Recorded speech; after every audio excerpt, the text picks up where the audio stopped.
భయపడి ఒక ఇంట్లో దాక్కున్నారంట శిష్యులందరూ.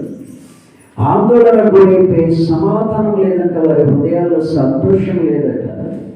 అప్పుడు ప్రభు వారి మధ్య ప్రత్యక్షమై ఆయన అంటున్నాడు, నా సమాధానము మీకు కలుగునుగాక అన్నాడు. ఆమేన్. భయపడినందువల్ల వాళ్ళు ఏం కోల్పోయారు? సమాధానాన్ని కోల్పోయారు భయము వలన. హల్లెలూయా, హల్లెలూయా. భయపడినందువల్ల ఆందోళన కోల్పోయారు.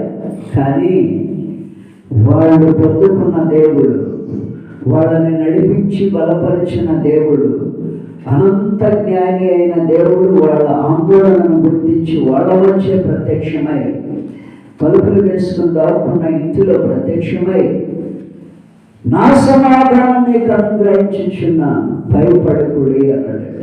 ఆమేన్ చెప్పండి. ఈరోజు దేవుడి మీద ఈ నూతన సంవత్సరంలో నేను మీకు మొదటి వారం రెండవ వారం కొన్ని హెచ్చరికలు ఇచ్చి, ఈ సంవత్సరం ఎన్నో శోధనలు రాబోతున్నాయి. ఎన్నో రీతిలుగా మన మీదకి, క్రైస్తవుల మీదకి ఎన్నో శోధనలు, బంధువుల ద్వారా రావచ్చు, ఇరుగు పొరుగు ద్వారా రావచ్చు, మిత్రుల ద్వారా రావచ్చు, కుటుంబ సభ్యుల నుంచి రావచ్చు, అన్ని జనుల నుంచి రావచ్చు. ఎన్నెన్నో కోణాలలో మన విరోధి అయిన అపవాదిగాడు మనల్ని శోధనలు గురిచేస్తాడని మనకు వచ్చిన వాగ్దానాలు తేటగా సెలవిస్తున్నాయి.